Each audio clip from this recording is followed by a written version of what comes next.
దేవునికి స్తోత్రాలు. మీ అందరికీ నా వందనాలు. ఈ సాక్ష్యం నేను ఎప్పుడో 20 ఇయర్స్ బ్యాక్ చెప్పాల్సింది. కానీ నాకు వీలు కుదరలేదు. అంటే ఇక్కడ షేర్ చేసుకోవాలో నాకు కొంచెం భయం ఎక్కువ. సో చర్చ్‌లో చేయాలంటే కొంచెం ఇబ్బంది పడేదాన్ని. ఎలా అయితే చెప్పాలని చెప్పేసి ప్రతిరోజు దేవుడు నాతో మాట్లాడేవాడు. కాకపోతే ఈ రోజుకి ఇలాగా చెప్తున్నాను. మరి దేవా నన్నైతే ఇన్ని సంవత్సరాలు చెప్పినందుకు క్షమించండి. ఈ సాక్ష్యం ఎవరైతే ఉంటారో వాళ్ళని ఆశీర్వదించండి. నా సాక్ష్యం ఏంటంటే నేను 6th క్లాస్‌లో ఉన్నప్పుడు నా ఫ్రెండ్ ఒక ఆమెకి యాక్సిడెంట్ అయింది. యాక్సిడెంట్ అయ్యి తను సైకిల్ మీద వెళ్తుంటే ట్రాక్టర్ ఎదురుగా వచ్చి సడెన్‌గా పడిపోయిందంట. పడిపోయేసరికి ఆ ట్రాక్టర్ ఫ్రంట్ సెకండ్ వీల్ వచ్చేసి తన నడుము దగ్గర ఎక్కింది. అయితే అప్పటికప్పుడు హాస్పిటల్‌కి తీసుకెళ్లారు. అయితే కష్టం అని చెప్పారు హాస్పిటల్‌లో డాక్టర్స్ వాళ్ళందరూ. అయితే వాళ్ళు హోప్ వదులుకోలేదు. వేరే హాస్పిటల్‌కి తీసుకెళ్లారు. వేరే హాస్పిటల్‌కి తీసుకెళ్తే అక్కడ ఓకే సర్జరీస్ అన్నీ చేశారు. కానీ తనకైతే మేబీ ఫ్యూచర్‌లో ప్రెగ్నెంట్ అవ్వలేదు అని అయితే చెప్పారు. అయితే వాళ్ళ పేరెంట్స్ అయితే చాలా బాధపడ్డారు.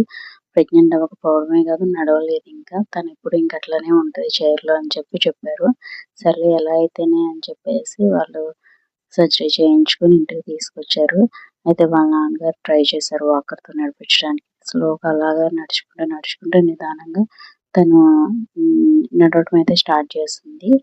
అయితే తను నడొచ్చిన తర్వాత స్కూల్‌కొచ్చేసింది. మళ్ళీ మంచిగా అంతా అయిపోయింది. స్టడీస్ అన్నీ అయిపోయినాయి. జాబ్‌లో జాయిన్ అయ్యాం. మేమిద్దరం మంచిగా జాబ్ కూడా చేసింది. కాకపోతే తర్వాత ఇంకా మ్యారేజ్ చేద్దామని చెప్పేసి వాళ్ళ పేరెంట్స్ మ్యారేజెస్ కోసం మ్యాచెస్ చూస్తున్నారు. అయితే వీళ్ళకి డాక్టర్స్ అయితే ప్రెగ్నెన్సీ రాదని చెప్పారు గదా! అని చెప్పేసి వాళ్ళు కొంచెం టెన్షన్ పడుతుండే అయితే వాళ్ళ అత్తయ్య అంటే మేనత్త వాళ్ళ కొడుక్కి ఇద్దామనుకున్నారు. అయితే వాళ్ళన్నీ టెస్టులు చేయించారు. ఓకే. ఈ అమ్మాయి ప్రెగ్నెంట్ అవ్వగలదని డాక్టర్ కన్ఫర్మ్ చేసిన తర్వాత వాళ్ళు మ్యారేజ్ చేసుకున్నారంట. అందుకు దేవునికి స్తోత్రం. అలా మ్యారేజ్ చేసుకున్నారు. తర్వాత ఆమెకి దేవుడి దయ వల్ల ఒక పాప, ఒక బాబు మంచిగా ఉన్నారు. ప్రెగ్నెన్సీ ఇచ్చాడు. అంతా మంచిగా ఉంది. దేవుడు ఎంత గొప్ప కార్యం చేసినా గాని నేను ఇన్ని సంవత్సరాలు ఇది చెప్పుకుందామని చెప్పేసి నేను లేట్ చేశాను. దేవా నన్ను క్షమించు. అయితే దేవుడు ఏదైనా చేయగలడు. కేవలం మన నమ్మకం మాత్రం ఉంచితే చాలు. మన ప్రేయర్ రిక్వెస్ట్‌లు ఆయన మీద పెడితే చాలు.